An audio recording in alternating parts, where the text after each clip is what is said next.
Okay. So we have to not to feed the child, आणि आपला diagnosis कशा प्रकारे समजेल, तर the baby will not able to eat. Okay. आणि ह्याला ट्रीट करायचं एकच आहे की आपण ह्याची सर्जरी केली पाहिजे, तरच बाळ ठीक होऊ शकतं. Next is your duodenal atresia and management.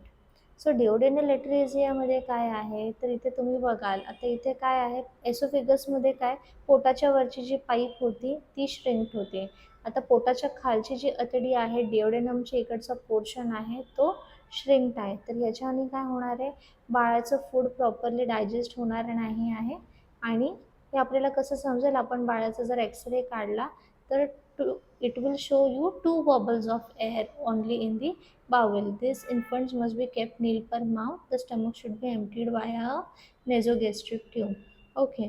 तर बाईल ज्यूस जास्त प्रोड्यूस होणार बाळाचं, कारण की ते लिव्हरपर्यंत पोहोचणार नाही, डायजेस्ट होणार नाही आहे.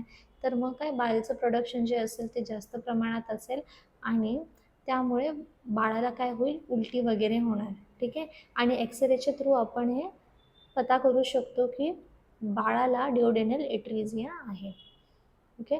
अगेन ह्याचं सर्जिकल करेक्शनच आहे, त्या व्यतिरिक्त आपण ह्याला औषधाने ट्रीट करू शकत नाही.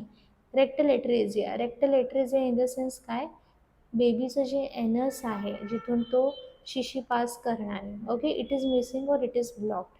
दोन चान्सेस असू शकतात, एकतर तिथे एनसचं होलच नसेल जिथून तो लॅट्रिन पास करणार आहे, किंवा तो पोर्शनच असा ब्लॉक असेल जेणेकरून त्याची लॅट्रिन बाहेर येणारच नाही आहे.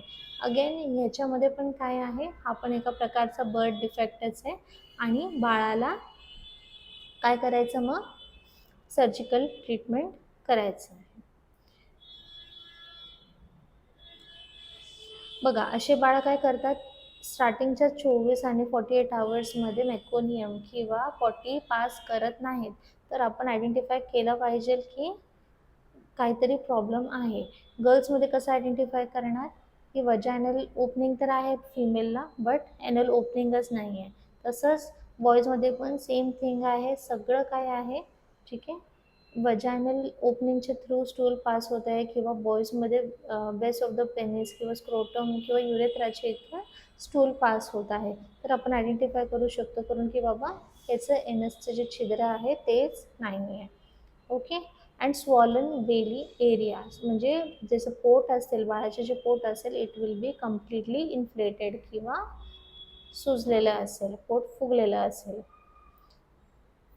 अगेन याची ट्रीटमेंटमध्ये काय आहे, सर्जरीज एक इम्पॉर्टंट आहे, आणि मग नंतर आपण काय अँटीबायोटिक्स देऊया, आय व्ही फ्लुइड्स देऊया, आणि पेशंटला स्टेबिलाइज करूया.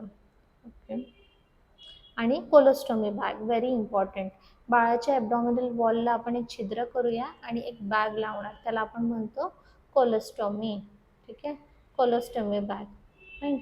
तर त्या बॅगमध्ये काय होणार आहे, बाळाची जी पण काही शी आहे, बाळाची जी लॅट्रिन आहे, पॉटी आहे, ती त्याच्यामध्ये साठेल, आणि जसं जसं ती बॅग भरत जाईल तसं तसं आपल्याला त्या बॅगला क्लीन करायचं आहे आणि परत ते क्लोज करायचं आहे. Okay. Now, there are three possibilities if baby does not pass meconium in first 24 hours. तीन पॉसिबिलिटी असतात जर बाळाने डिलेव्हरीच्या नंतर मेकोनियम किंवा पॉटी पास केली नाही आहे तर. फर्स्ट वन इज युअर माल रोटेशन और वॉल्व्युलस. Second is your meconium ileus, that is your cystic fibrosis. And third is your Hirschsprung's disease. हे तीन कॉजेस असतात. आता वन बाय वन आपण बघूया what does it mean. So what is माल rotation और वॉल्व्युलस. Volvulus is a bowel obstruction with a loop of bowel that has abnormally twisted on itself. म्हणजेच की जे पण काही अटडी आहे, जी पण काही इंटेस्टाईन आहे, ती आपल्या आपच आतून हे झालेले आहे, म्हणजे काय, ट्विस्ट झालेली आहे. एखादं तुम्ही पाईप घ्या, पाईपला तुम्ही ना असं राऊंड राऊंड ट्विस्ट करा, तो ट्विस्ट झाल्या कारणाने काय होतं, पाणी ते दुसऱ्या साईडला पास ऑन होणार का, नाही होणार, बरोबर आहे. तर तसंच इंटेस्टाईनमध्ये काय होतं की इंटेस्टाईनची जी अतडी असतात ती गोल गोल विळखा घातलेली असतात, आणि त्यामुळे बावेल पास होत नाही. तर सायन्स अँड सिम्पटम्स काय आहेत त्याचे बघूयात. बावेल ऑब्स्ट्रक्शन आहे, it will be manifestated as abdominal distension, vomiting, बाळामध्ये पोटफुगी असेल, उलटी होईल, ब्लड फ्लोचा जास्तच लॉस होईल.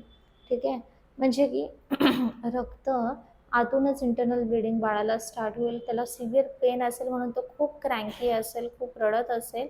ओके, तर हे सगळे आहे त्याचे सायन्स अँड सिम्पटम्स. तर याची treatment is two treatments are there, one is sigmoidoscopy and one is लॅप्रोटोमी.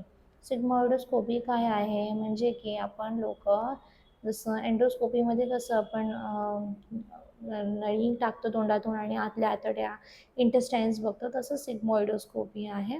त्याच्याने आपल्याला समजतं करून की बेबीच्या इथे बावेलमध्ये हा ट्विस्ट आलेला आहे, विळखा आलेला आहे, आणि त्याला आपल्याला करेक्ट करायचं आहे लॅप्रोटोमीच्या through.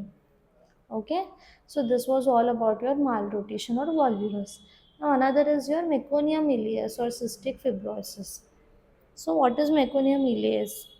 See, in meconium ileus, the meconium is particularly viscous and causes intestinal obstruction. Symptoms include emesis, that may be bilious or abdominal wall distension, and failure to pass the meconium. Okay, but again, the diagnosis is based on clinical presentation and X-rays. Treatment is enemas with diluted contrast under fluoroscopy and surgery if enemas failed. Okay, तर जो आपला ilium ischium हा जो portion असतो बरोबर आहे, तर इलियममध्ये काय होतं, इलियसमध्ये काय होतं, ते सगळी जी पॉटी आहे ती अटकून जाते and it will be completely viscous. Viscous in the sense काय, खूप जास्त गाढी, खूप सारी घट्ट, जेणेकरून ते बाहेर येऊच शकत नाही. तर त्या पोर्शनला सर्जिकली आपल्याला ट्रीट करायचं असतं किंवा ॲनिमा द्यायचा असतो त्या कंडिशनमध्ये. That is your cystic fibrosis. Next is your Hirschsprung's disease. Now, what is Hirschsprung's disease? Hirschsprung's disease is a blockage of the large intestine due to improper muscle movement in the bowel. Hirschsprung disease काय आहे? It is a blockage of the large intestine, म्हणजे large इंटेस्टाईनमध्ये म्हणजे मोठ्या आतड्यांमध्ये काहीतरी muscle मुवमेंटचा problem असेल. मसल मुवमेंटचा प्रॉब्लेम इन द सेन्स ते कॉन्ट्रॅक्ट आणि रिलॅक्स प्रॉपरली नाही होणार, त्यामुळे तुमची जी काही डायजेशन प्रॉपरली होणार नाही बाळाची, आणि बाळाला परत स्टूल पास करण्यासाठी खूप प्रॉब्लेम होणार. आणि हे कॉजेस काय आहे, जसं मी तुम्हाला बोलले, muscle contractions in the gut help the digested materials move through the intestine. This is called as peristalsis. हे आपल्याला ऑलरेडी माहिती आहे, फर्स्ट इयरमध्ये आपण शिकलेलो आहोत की मसल्सच्या कॉन्ट्रॅक्शन्स आणि रिलॅक्सेशनमुळे आपले जे फूड पार्टिकल्स आहेत ते पुढे पुढे पुढे पुढे जातात आणि डायजेस्ट होतात. परंतु जर मसल्सच प्रॉपर कार्य करत नसतील, then they are going to come out. ठीक आहे, ड्यू टू प्रेशर, आणि मग ते ॲबडॉमिनच्या बाहेर येईल. तर हे बघा, तुम्हाला इथे दिसेल हर्स्प्रंग डिसीज किती डेंजरस आहे, की सगळे त्याचे आतडे बाळाचे बाहेर आलेले आहेत.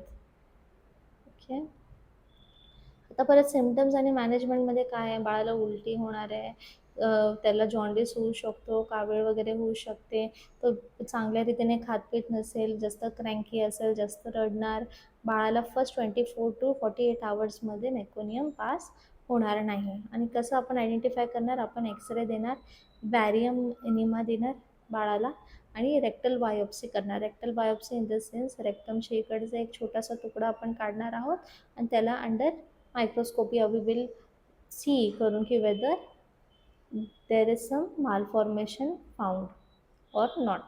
देन मॅनेजमेंट काय, परत कोलोस्टॉमी, कारण की बाळाची पॉटी मेकोनियम पास करण्यासाठी आपल्याला एक छोटंसं होल करावं लागेल इंटेस्टाईनपर्यंत, आणि मग तिथूनच आपण ती पॉटी बाहेर काढणार आहोत. ओके, देन सर्जिकली आपण त्याला ट्रीट करणार. Abnormalities related to respiratory system. आता this was all about your G I सिस्टममध्ये काय काय प्रॉब्लेम होऊ शकतात. Okay, so moving on to next, we will learn about the abnormalities which is related to the respiratory system. आता respiratory सिस्टममध्ये काय, आपल्या जे श्वासाचे जे ग्रंथी आहे, जे आपण जसं श्वास घेतो, नाकाचा प्रॉब्लेम कोणाला असेल किंवा लंग्सचा काही प्रॉब्लेम असेल, ठीक आहे, किंवा एल्व्हिओलायचा काही प्रॉब्लेम असेल, तर ह्याबद्दल आपण शिकूया की बाळाला ज्याच्याने श्वास घ्यायला पण प्रॉब्लेम होईल. Okay, so one is your diaphragmatic hernia. Diaphragmatic hernia in the sense काय, बाळाचं जे डायफ्राम आहे ते प्रोट्रुडेड असेल, ते बाहेर असेल. को एनल एट्रेझिया इन द सेन्स काय, अगेन कोलॉन आणि एनएस जे आहे बाळाचं तिथे एक एट्रेझिया असेल. एट्रेझियाचा अर्थ मी तुम्हाला सांगितलेला की नॅरोविंग ऑफ द ट्युबिंग्स. काय एट्रेझियाचा अर्थ, narrowing of the tubings. Then laryngeal stridor. Laryngeal stridor in the sense काय, बाळाचे जे लॅरिंग्स आहे जिथून तो श्वास घेतो, ओके, जो एअर बॉक्स आहे जिथून तो श्वास घेतो आणि श्वास त्याच्या मग लंग्समध्ये जातो, त्या लॅरिंग्सचं जे ट्यूबच असेल ना, ती कॉन्स्ट्रिक्टेड असेल, एकदम कॉन्ट्रॅक्टेड असेल, एकदम श्रंक असेल, ते तुमचं लॅरेंजियल स्ट्रायडॉर. तर एक एक बघूयात आपण. कॉन्जेनायटल डायफ्रामॅटिक हर्निया. ओके, तर बघा इथे कसं आहे, इथे बाळाचं जे इंटेस्टाईन आहे ते डायफ्रॅमच्या इथून बाहेर निघालेलं आहे. ओके, तर ते इंटरनलीच म्हणजे असेल, तर म्हणून आपल्याला ते सी टी एम आर आयमध्ये पण दिसेल की डायफ्रामॅटिक हर्निया कसा असतो. परत काय होणार आहे, बाळाला रॅपिड ब्रिदिंग सिम्पटम्स काय असतील, सिव्हिअर ब्रिदिंग डिफिकल्टी, बाळामध्ये ऑक्सिजनचीच कमतरता असेल तर म्हणून तो हिरवा निळा होणार. ठीक आहे, ऑक्सिजन कमतरता असल्यामुळे, कारण त्याला श्वास घ्यायला पण प्रॉब्लेम होत असेल. आणि टकीकार्डिया, इन्क्रीज हार्ट रेट असेल बाळामध्ये. डायग्नोसिस बघा, मी जसं एक्सप्लेन केलं की फिटल अल्ट्रासाऊंडवरती आपल्याला समजतं.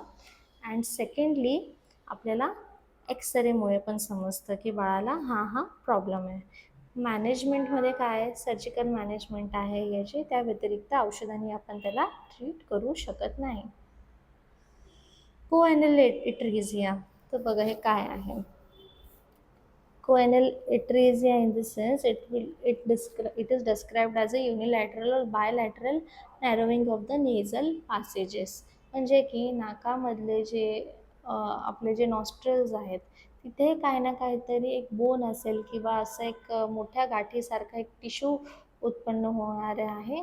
म्हणजे तुमच्या नोजमध्ये आणि फॅरिंग्सच्या मध्ये कुठेतरी ती गाठ असेल बाळाच्या, जेणेकरून त्याला श्वास घ्यायला फार प्रॉब्लेम होणार आहे. तोंडाने श्वास घेणारे म्हणून तेवढी ऑक्सिजन सॅच्युरेशन बाळामध्ये मेंटेन नाही राहणार आणि बाळ फार क्रँकी असेल, ब्रिदिंग डिफिकल्टी होणार बाळाला आणि बाळाला सायनोसिस पण होईल. सायनोसिस इन द सेन्स काय, तर bluish body discoloration because of oxygen deficiency. Management again there is surgical management. So we will either treat the problem through the nose, that is transnasal, or through the mouth, that is transpalatal. Laryngeal stridor again same thing. larynx मध्ये एखाद्या म्हणजे तुमचा जो voice box आहे, ठीक आहे, तिथे तिकडचे जे मसल्स आहेत, तिकडचं जो स्ट्रक्चर आहे तो कसा आहे, एकदम वीकेड आहे. एकदम वीकेंड असल्या कारणाने काय होणार आहे की बाळाला प्रॉपरली बोलता येणार नाही आहे आणि श्वाससुद्धा घेता येणार नाही आहे. तर त्याचा जो व्हॉइस असेल तो एकदम बोलतात ना घोगरा, एकदम घोगरा आवाज असेल. Like it will be so much louder and it will be high pitch sound. Like he will be not able to talk properly during the breathing pattern. Okay, so कॉजेसमध्ये काय आहे, अगेन फिटल डेव्हलपमेंटमध्ये काही problem असेल तर ते होऊ शकतो. Structural development जर बाळाची प्रॉपर झाली नसेल, लॅरिंग्स पूर्णपणे डेव्हलप नसतील तरीही हा प्रॉब्लेम होऊ शकतो. Management again there is surgical management in this also. आणि 18 मंथ्सचं ही कंडिशन ॲक्च्युली 18 महिन्याचं जेव्हा लेकरू होतं तोपर्यंत ते सबसाईड होतं. पण इट इज ऑलवेज बेटर की आपण पहिलेच त्या बाळाला ट्रीट करून घेऊयात. ओके,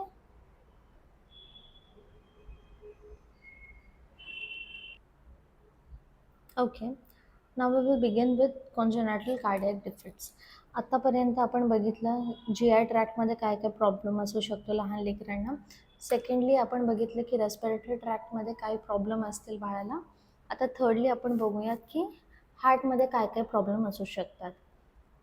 ओके, जर हार्टमध्येच बाळाला प्रॉब्लेम असेल तर इन द सेन्स काय, एकतर स्ट्रक्चरली प्रॉब्लेम असेल, स्ट्रक्चरल फॉर्मेशन जास्त प्रॉपर नसतील, वॉल्व्समध्ये काहीतरी छिद्र असेल किंवा वॉल्स भरलेले नसतील किंवा जे कार्डियक मसल्स असतील ते कसे असतील, वीकंड असतील, तरीही बाळाला खूप सारा प्रॉब्लेम होऊ शकतो. मग ब्लड फ्लो अशा लेकरांमध्ये चांगल्या रीतीने होणार का? नाही होणार. The blood flow it will be slow down, it will be going in the wrong direction, आणि ज्याच्यामुळे or else it will be blocked completely. Now causes again chromosomal factors and genetic factors are there which will cause cardiac defects in the child. Diagnosis. तर आपण ह्याचं निदान कसं लावणार आहोत, आपल्याला कसं समजेल कारण की द बेबी इज नॉर्मल और abnormal, whether he is having cardiac abnormalities or not. Number one is prenatal detection. Prenatal detection in the sense when the mother is going for her first USG checkup, or when there will be NST, like there is one test called in pregnancy. Okay, if she is doing that USG or ultrasonography, in that there will be detailed structural images. Okay, आणि in that detail structural इमेजेसमध्ये आपल्याला समजेल की बाळाला problem आहे की नाही आहे. Then next is a postnatal recognition. So what is postnatal recognition? म्हणजेच की डिलेवरीच्या नंतर आपल्याला समजतं की बाळामध्ये हा प्रॉब्लेम आहे. तर त्याच्यातले दोन ग्रुप्स असतात, एक असतं सेंट्रल सायनोसिस आणि दुसरं असतं असायनोटिक कार्डियक डिफेक्ट्स. तर सेंट्रल सायनोसिस आणि असायनोटिक कार्डियक डिफेक्ट्स आपण बघूया. आता दोन कार्डियक डिफेक्ट्स मी बोलले, एक तर असतं सायनोटिक आणि एक असतं असायनोटिक. तर सायनोटिकमध्ये कोणते कोणते येतात? ट्रान्सपोर्टेशन एक्झाम्पल्स मी सांगते हा तुम्हाला. ट्रान्सपोजिशन ऑफ द ग्रेट आर्टरीज, म्हणजे की जे तुमचा आयोटा आहे आणि वॉल्व्ज आहेत ते वेगळ्या वेगळ्या डायरेक्शनमध्ये असते. पल्मोनरी एट्रेझिया, म्हणजेच की तुमचे जे पल्मोनरी वॉल्व आहे तो श्रिंक्ड असेल. टेट्रोलॉजी ऑफ फॅलेट, ह्याच्यामध्ये 4 स्ट्रक्चरल ॲबनॉर्मॅलिटीज असतात, ते मी तुम्हाला इन डिटेल सांगते काय काय. ट्रायकस्पिड एट्रेझिया, ट्रायकस्पिड वॉल्वमध्ये श्रिंक असेल, तो प्रॉपरली नसेल, ॲबनॉर्मल असेल. Okay. Total anomalous pulmonary venous drainage आणि युनिव्हेंट्रिक्युलर कॉम्प्लेक्स हार्ट, हे होतं तुमचं सायनोटिक कार्डियक डिफेक्ट्स. आता असायनोटिक कार्डियक डिफेक्ट्समध्ये काय येतं? Patent ductus arteriosus, ventricular atrial septal defect आणि coarctation of aorta, aortic stenosis, hypoplastic left heart syndrome. We will see one by one in detail now. So, transposition of the great arteries. As I have already told you, like main आपल्या जे important arteries आहे, iota आणि pulmonary artery, हे एकमेकांना switch केलेले आहे. म्हणजे iota ह्या साईडला पाहिजे, हे बघा इथे तुम्हाला दिसेल या इमेजमध्ये, यू कॅन सी आयोटा ह्या साईडला पाहिजे होतं आणि पल्मोनरी आर्टरी तुमची त्या साईडला पाहिजे होती. बट हे कसं झाले, ते स्विच झालेले आहेत, इंटरचेंज झालेले आहेत. ओके, ह्याला म्हणतो आपण transposition of the great arteries. Okay. So symptoms काय आहेत? अगेन पहिलं तर आपण कॉजेस बघूया. म्हणजे मदरचं एज जे आहे ते 40 इयर्सपेक्षा जास्त म्हणजे आहे त्या मदरचं, वयोवृद्ध आहे ती, तेव्हा तिने कन्सीव्ह केलं तर प्रॉब्लेम होऊ शकतो. Mother is taking alcohol, if she is diabetic, if she is not having proper nutrition, if she is suffering with rubella और other viral infections during her pregnancy, then there are higher number of chances की बाळामध्ये cardiac defect किंवा हा वाला problem, that is your transposition of the great arteries होऊ शकतो. Okay. Then symptoms. What are the symptoms of it? Blueness of the skin because of less blood flow in the heart. बाळाच्या शरीरामधला रक्ताचा जो दाब आहे तो प्रॉपरली नाहीच होणार, प्रॉपर सर्क्युलेशनच होणार नाही because of birth defect in cardiac muscles. तर त्याच्याने काय होणार आहे? ऑक्सिजन लेवल कमी असेल की जास्त असेल? But obviously it will be कमी, it will be less. That's why the baby will be cyanosed और bluish in colour. Clubbing of the fingers और toes. Clubbing of the fingers in the sense काय, की बाळाची जी नखं आहेत, हातपाय आहेत, ते असे बोलतात ना, पॅरेटचे जे नखे तुम्ही बघितलेले ते कसे असे गोल ह्याच्यामध्ये असतात, स्ट्रक्चरमध्ये असतात, तसंच क्लबिंग ऑफ द फिंगर्स आहेत. म्हणजे पायाचे पण नखं तशाच प्रकारे असे मोठेसर असतील. नखावरचं शेपचं मी म्हणत नाही आहे. तर बोटांचा जो स्ट्रक्चर आहे पूर्ण असा गोल असं एकदम बल्जी असेल. Okay. Poor feeding, shortness of breath. Poor feeding in the sense बाळ चांगल्या रीतीने दूध पिणार नाही आहे आणि त्याला दम्याचा पण त्रास होऊ शकतो, दम लागू शकतो. अशा बाळांना आपण आय व्ही फ्लुइड्सनी मॅनेज करतो. का तर त्यांच्यामध्ये काही ना काहीतरी बोलतात ना न्यूट्रिशन जायला पाहिजे म्हणून. त्याच्यानंतर आणि मेडिसिन्स काही देतो आपण त्या बाळाला आणि बलून एट्रियल सेप्टोस्टोमी लगेच करून टाकतो बाळाची, ज्याच्याने जिथे पण काही प्रॉब्लेम आहे तो प्रॉब्लेम रिझॉल्व्ह होणार आहे आणि त्याला आपण परत एकदा प्लेसवरती आणतो. जे जे पण काय मेन आर्टरीज जे आहेत, आयोटा आहे, पल्मोनरी आर्टरी आहे, त्याच्यावरती सर्जिकल उपचार करतो. Okay. So that was all about your this thing, transposition of the great arteries. Now next is your next म्हणजे सेकंड तुमची कार्डियक डिफॉर्मिटी अंडर सायनॉटिक कंडिशनमध्ये कोणतं येतं? Pulmonary atresia. आता the name itself tells you what is pulmonary atresia. It means it is a form of heart disease that occurs from birth in which the pulmonary valve does not form properly. pulmonary valve जो आहे तो properly form होणार नाही आणि त्यामुळे काय होईल आहे, the pulmonary valve is an opening on the right side of the heart. As we already know की pulmonary valve काय आहे, it is the opening which is present on the right side of the heart and it helps in regulating or managing the blood flow from the right ventricle, right side pumping chamber to the lungs. म्हणजे right वेंट्रिकलमधनं ते लंग्समध्ये आपला जो blood आहे त्याला पाठवत असतो, ते तुमचं पल्मोनरी वाल्व. तर अशा बाळांमध्ये सिम्पटम्स काय असतील? अगेन ब्ल्यूविश कलरची स्किन असेल, फास्ट ब्रिदिंग असेल, फटीग असेल आणि शॉर्टनेस ऑफ ब्रेथ. मॅनेजमेंट कसं करणार आहे? प्रोस्टाग्लँडिन E1 आपण देतो, ठीक आहे, ज्याच्याने ब्लड चांगल्या रीतीने मूव्ह होईल, सर्क्युलेट होईल लंग्समध्ये आणि ह्या मेडिसिनने काय होणार आहे, जे पण काय ब्लड वेसल्स आहेत ते हळूहळू ओपन होतील. आणि palliative block stunt. Palliative block stunt in the sense काय, की आपण बाळाच्या हार्टमध्ये एक स्टंट टाकणार आहोत, एक स्टेंट टाकणार आहोत. जसं तुम्हाला माहिती असेल की आपले अडल्ट कार्डियक पेशंट्स असतात, ठीक आहे, त्यांचे कार्डियक सर्जरीज जेव्हा होतं तेव्हा स्टेंट टाकण्यात येतो, प्लाग जो आहे तो रिमूव्ह करण्यात येतो. तर सिमिलरली पॅलिएटिव्ह ब्लॉक शंट पण तशाच रीतीने काम करतो. Tricuspid atresia. This is your third type under cyanotic cardiac डिफेक्ट्समध्ये. Third type is tricuspid atresia. तर तुमच्या ट्रायकस्पिड वॉल्वमध्ये काय असेल? श्रिंक असेल, म्हणजेच की प्रॉपरली ब्लड फ्लो परत होणार नाही आहे. तर सेम आहे दोन्ही पण हे कंडिशन्स, पल्मोनरी आर्टेरिया आणि ट्रायकस्पिड. फक्त वॉल्व्स डिफरन्स आहे. पल्मोनरी आर्टेरियामध्ये काय होतं, पल्मोनरी वाल्व डिफेक्टिव्ह होता, ट्रायकस्पिडमध्ये ट्रायकस्पिड वाल्व डिफेक्टिव्ह आहे. Tetralogy of Fallot, very important question which may be asked in exam for 5 marks. Even in the long answer question it may be asked. Okay. So what is tetralogy of Fallot? It is nothing but here 4 anatomical abnormalities will be found. 4 anatomical म्हणजे हार्टचे जे 4 anatomical structures आहेत त्या 4 स्ट्रक्चर्समध्ये problem find out होत असतो. तर कोणता कोणता structure बघा. आयोटा जो असेल तो ओव्हररायडिंग आयोटा असेल, इथे तुम्हाला दिसेल, हे बघा, हा तुमचा इथे ओव्हररायडिंग आयोटा आहे, ठीक आहे. पल्मोनरी स्टेनोसिस म्हणजे की पल्मोनरी वॉल्वला इथे श्रिंक असेल, तिथे प्रॉपर ओपनिंग नाही आहे.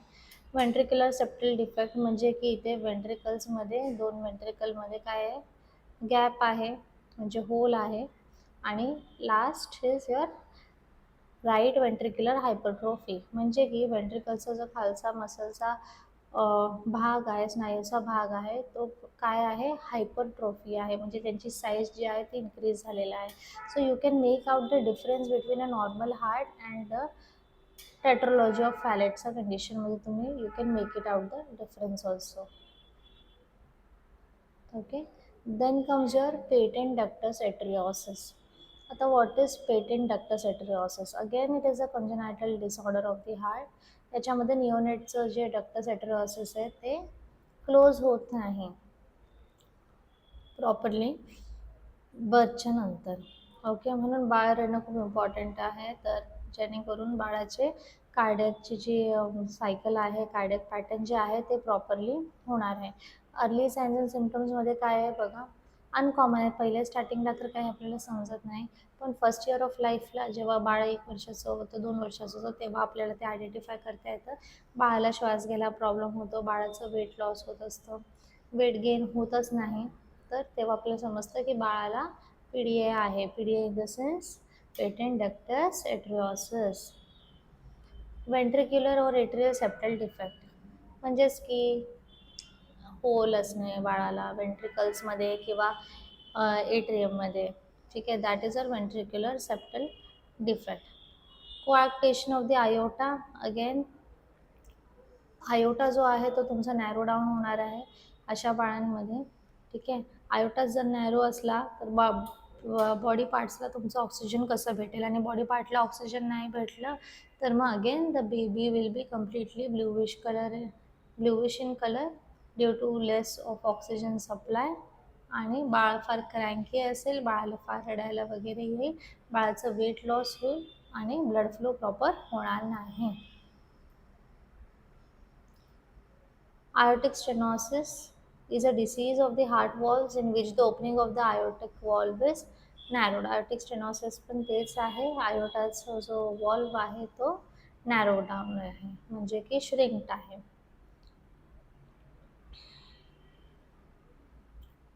Next is hypoplastic left heart syndrome. So what is hypoplastic left heart syndrome? It is a rare congenital heart defect in which the left ventricle of the heart is severely underdeveloped. म्हणजे की बाळाचं जे left ventricle आहे ते under developed आहे. Fine. आणि under developed असल्या कारणाने बाळ कसं आहे इथे बघा तुम्हाला दिसेल, बाळ is completely bluish in colour. हात बघा बाळाचे इथे ब्ल्यूविश इन कलर झालेले आहेत. का? तर प्रॉपर ऑक्सिजन सप्लाय बेबीमध्ये नाही होते म्हणून. So this was all about your cardiac abnormalities. Okay. So till here I am completing for the day. आणि नेक्स्ट पार्टमध्ये आपण we will start up with central nervous system एबनॉर्मॅलिटीज.